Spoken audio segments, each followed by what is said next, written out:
আজ রবিবার, আর রবিবারে তো বাজার না গেলে চলে না। সারা সপ্তাহের বাজার তো রবিবারে করে নিতে হয়।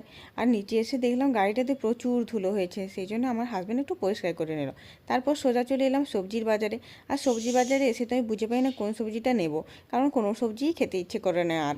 তারপর সবজি বাজার থেকে সোজা চলে এলাম বাড়িতে, কারণ বাড়িতে এসে তো চিকেন রান্না করতে হবে। বাজার থেকে চিকেনও নিয়ে এসেছি। দুপুরবেলা চিকেন টিকেন রান্না করে খাওয়া দাওয়া হয়ে গেছে, আর এখন বাজে 5:30। আর আমি এখানে আলু টিক্কি বাড়িতে রেখেছি। এই আলু টিক্কিগুলো ফ্রোজেন, এগুলো বাজার থেকে অনেকদিন আগে নিয়ে এসে ফ্রিজে রেখেছিলাম। দরকার হলে খেতে ইচ্ছে করলে একটা দুটো করে ভেজে দিই। এটা অবশ্য আমার হাজব্যান্ডের বেশি ভালো লাগে, আমারও তো পছন্দ নয়। তবে খেতে কিন্তু ভালোই লাগে, এটা সস দিয়েও খাওয়া যায়। আর তাছাড়া আপনারা শুধুও খেতে পারেন। আর এখন দেখুন 5:30 বাজে, কিন্তু কত রোদ দিচ্ছে বাইরে এখনও পর্যন্ত। এখানে কিন্তু এখন 7টার সময় সন্ধে হয়। বাইরে প্রচুর রোদ, আর কদিন পর যখন খুব গ্রীষ্মকাল পড়ে যাবে তখন আর বাইরে বেরোনোই যাবে না। কারণ এখানের গরমটা এত বেশি লাগে, আমাদের বাড়ির ওদিকেও গরম লাগে, কিন্তু এখানের গরমটা যেন একটু